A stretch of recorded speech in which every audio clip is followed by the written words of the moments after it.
Greetings. So it's time for our monthly report on monetary creation. But this time, as you notice, the cover title chose the last 12 months, and that is to deliver some perspective about the larger number in question. The last 12 months has seen $5.3 trillion of monetary creation. $5.3 trillion printed. And yet we still don't see any aberrantly high inflation, as we shall examine in this video. So we go to the central bank monthly balance sheet report, which I have cited often on this channel. It's produced by Yardeni Research, Dr. Ed Yardeni, and his phone number and email over here if you ever want to contact him. And let's see the July data. Now these are the four major central banks of the world: Europe, the United States, China, and Japan. The United States is red. As you can see, the United States is not even the biggest money printer of the four central banks. That would be Europe. Europe has printed much more than the United States in the last year. And therefore, if the United States were to stop money printing, which all the anti-printing inflation scaremongers demand it does, that would still only be 25% of the world's actual printing. And money printing is borderless. If one central bank stopped, then the printing from the other central banks would flow into the country that stopped the money printing altogether. Plus, commodities like gold and oil are priced worldwide, therefore worldwide money printing would affect them.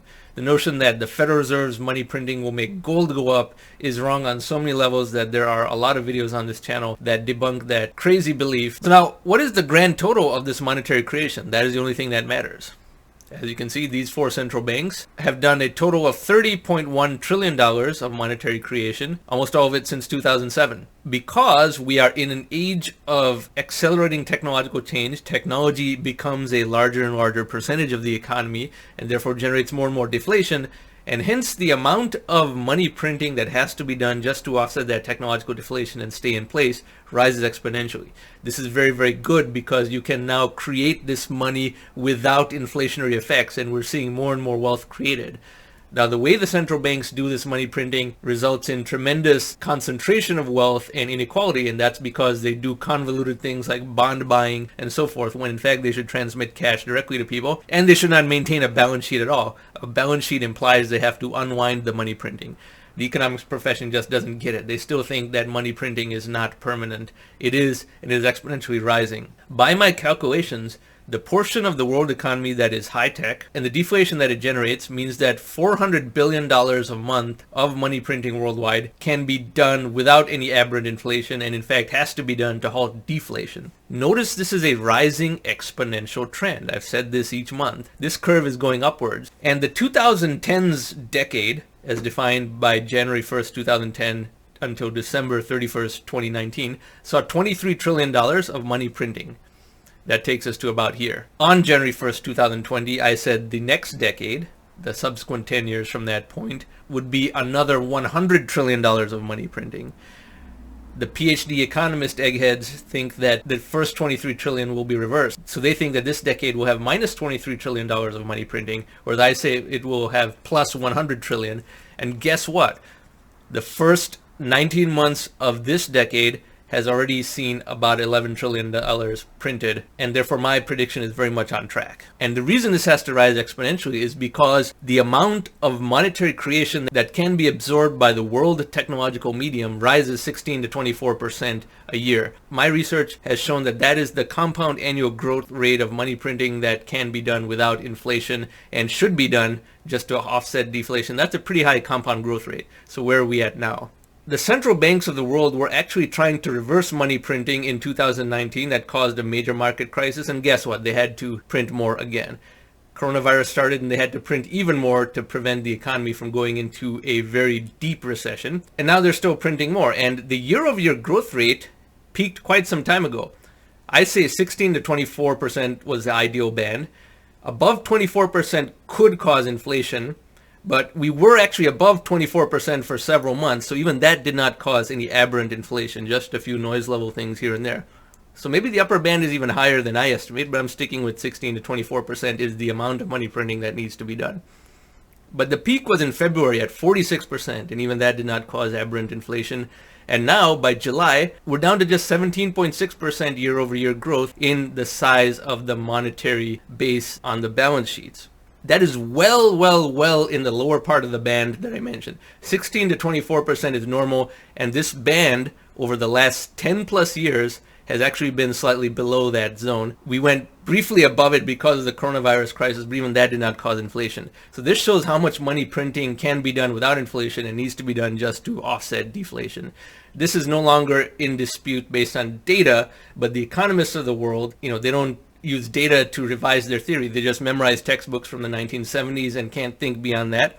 When evidence against what they've memorized piles up, they just ignore that evidence because they're so theoretical that they say, well, what the textbook says must be true. And they don't have a problem predicting hyperinflation 100 times and having that happen 0 of the 100 times that they have predicted. And that is a very recurring theme on this channel that I mentioned. These people have no shame about being intellectually bankrupt and completely wrong in their predictions. And I'm going to make fun of them further in this video as well. So despite $5.3 trillion of money printing that was done just in the last 12 months, the year-over-year growth rate is not that high because it was already from a high base. You're talking about going from a little under 25 trillion to 30.1 trillion.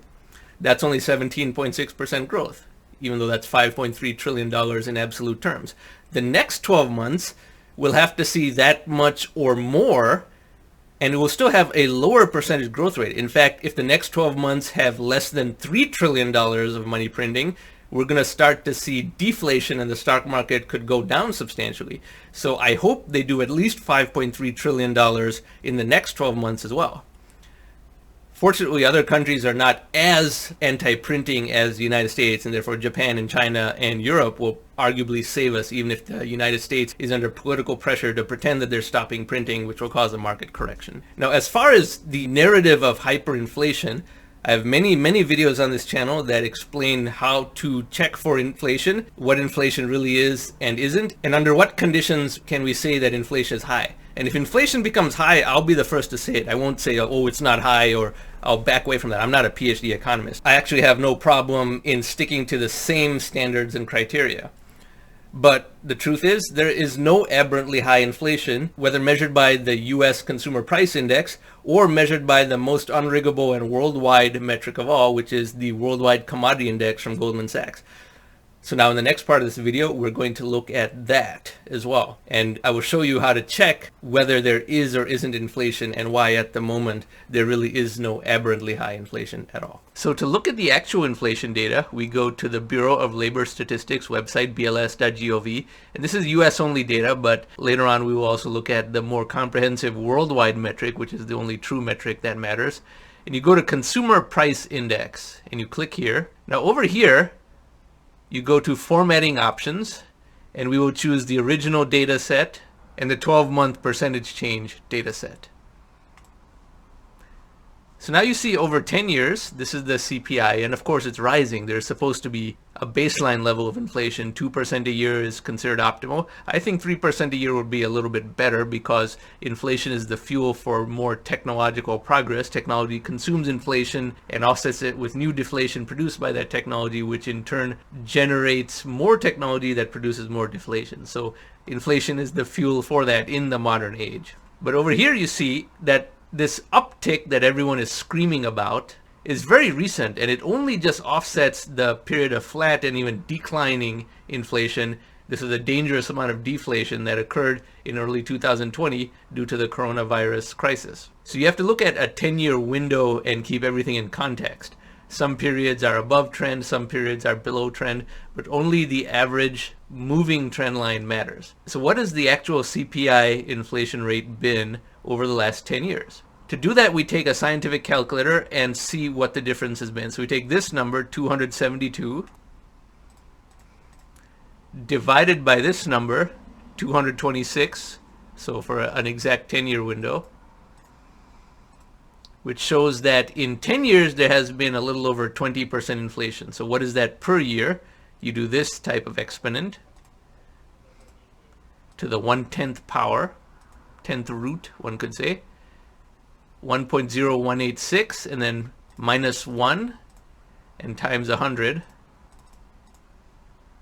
1.87% a year. The CPI inflation rate over the last 10 years for the United States has only been 1.87% a year. And this is the full CPI. It includes food and energy prices, which many people claim are not included. This is the metric that includes all of them. So 1.87% a year. Are things ticking higher a little bit now? Yes. Is it ticking higher by an amount that does anything to move the 10-year average? No. Because if you look at the year-over-year growth rate, the average of this line over 10 years, starting from August of 2011, so start from here, is about 1.87%. There were periods when we were dangerously close to deflation, like 2015, and only now, because of the huge amount of money printing that's been done, about $11 trillion in the last 16 months, you finally have this temporary blip in CPI, but that only offsets this period of low inflation before. So this is very, very, very far from having even 1 year worth of 4% inflation, which itself is a less than terrifying thing. But no, we're not close to hyperinflation or even aberrantly high inflation by any means at all. And now we go to the more comprehensive metric, which is what a sophisticated person should look at when looking at inflation. And if you're familiar with this channel, this is some repetition, but if you're new here or if you just want an update on the commodity index, you've come to the right place. This is the Goldman Sachs Commodity Index, GSCI. It is a worldwide metric, and it accounts for everything from gold to silver to oil to natural gas to all sorts of agricultural commodities. This is all commodities as an index, and being worldwide, it is immune to being rigged or understating inflation because it does not account for this or that or this other such factor. And you have minus 2% a year over the last 10 years. That is deflation in commodity prices. Minus 2% a year. So why do people say there's hyperinflation? Well, if you go to the 1 year chart, it looks like it's risen 49% a year. That's hyperinflation. That's scary. We are in hyperinflation if it has risen 49% in a single year. But what about 10 years? Minus 2% a year.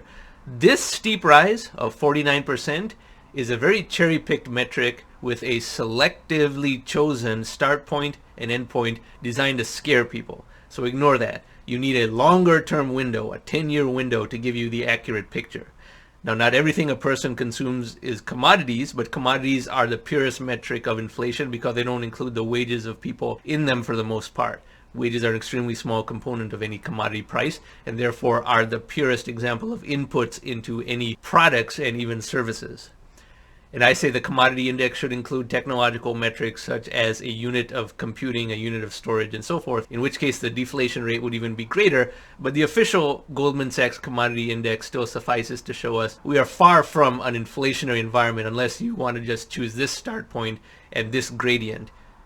The world did not begin in March of 2020. And furthermore, if you look at even the more recent flattening, quarter to date, so just July 1st to present, 6 weeks, it's already going down. It's down minus 2% since July 1st. So it's already saturating. This doesn't look like something that's going into hyperinflation. And that is how you check whether we are actually in hyperinflation or not. You have to take a broad worldwide commodity index rather than just listen to a soundbite of, oh, I heard somewhere that lumber prices are rising, or some egghead economist says that their wife's boyfriend's parole officer heard that there's hyperinflation somewhere, or something like that.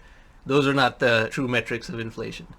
These are. If you found this type of video informative, I encourage you to subscribe to this channel, and thank you very much for watching.